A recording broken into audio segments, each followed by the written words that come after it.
आज हम बात करेंगे डकार क्यों आता है और मेंटल कंफ्यूजन क्यों रहता है। सबसे इसके दो मुख्य कारण है। हमारी डायफ्राम ही कुछ लोगों को नहीं समझ में आता है। लाइफ में समझते हैं डायफ्राम, पता नहीं किस हिस्से को समझते हैं। तो चेस्ट के नीचे और देखिए ये मणिपुर चक्र जो होता है नाभि के ऊपर वाला हिस्सा डायफ्राम का होता है। पहले तो ये समझ लीजिए। तो होता क्या है इसमें, डायफ्राम जब हमारा ऊपर चढ़ जाता है तो हमें अंदर से भयभीत होते हैं, डरे हुए होते हैं जो है। और दूसरा अपवर्ड विंड ऊपर उठती है जो हमेशा उसमें डकार आता है। खाना खाने के बाद तुरंत शुरू हो जाता है डकार लेना। इसको रिलैक्स करने के लिए, इसको कम करने के लिए मेंटल कन्फ्यूजन लगेगा हर चीज़ भूल रहे हैं, डरे हुए हैं, हर बात में हमको कन्फ्यूजन रहेगा, कोई बात में भी दुविधा रहेगी, कन्फ्यूजन रहेगा। इसको दूर करने के लिए सबसे पहले देखिए चेस्ट का एक्सपेंशन, हवा भरे चेस्ट में एक्सपेंड करें इजीली और फिर उसको रिलैक्स करें। तो बिना किसी एक्सटर्नल फोर्स के अपने आप उसको रिलैक्स करें। एक बार मैं करके बताता हूँ। हवा भर लिया मैंने, अब इसको छोड़ दिया,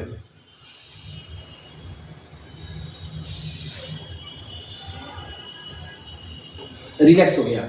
इस तरह से कोई एक्सटर्नल फोर्स रिलैक्स के समय ध्यान दीजिए, भरते समय आप फोर्स लगाएंगे थोड़ा सा, बहुत हल्का भर लिया, छोड़ते समय कोई फोर्स नहीं लगा रहे हैं।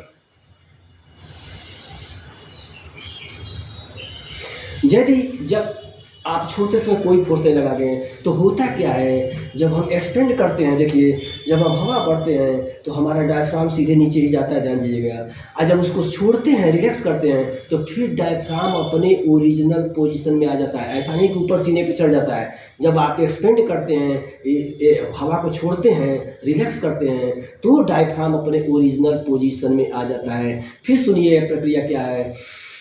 हवा को भरा, कुछ देर बाद पास किया, फिर छोड़ दिए। यूं ही इसको रिलैक्स करते हैं तो छोड़ते समय डायफ्राम नीचे जाती है। जब हवा भरते हैं चेस्ट में तो डायफ्राम नीचे जाती है। जब उसको एकदम रिलैक्स करते हैं विदाउट एनी एक्सटर्नल फोर्स तो फिर डायफ्राम अपने ओरिजिनल पोजीशन में आता है। इस तरह से आपकी डकार की प्रक्रिया, डकार नहीं आएगा और मेंटल कंफ्यूजन दूर होगा। लेकिन वैसे तो कहने से बहुत इजी लग रहा है, किसी गुरु के देख रेख में करें तो और बढ़िया से हो जाएगा। फिर भी आप यदि आपके अंदर धैर्य है तो आप इसको आसानी से, थोड़ी भी योग की समझ है तो आप इसको कर सकते हैं। तो इसमें चेस्ट एक्सपेंशन और रिलैक्सेशन को यदि अच्छी तरह से कर लेते हैं तो डकार और मेंटल कंफ्यूजन की समस्या दूर सकती है। Thank you. कल फिर एक टिप्स के साथ आते हैं और आपको बताएंगे, लेकिन मेरे चैनल को भी जरूर सब्सक्राइब करें। धन्यवाद।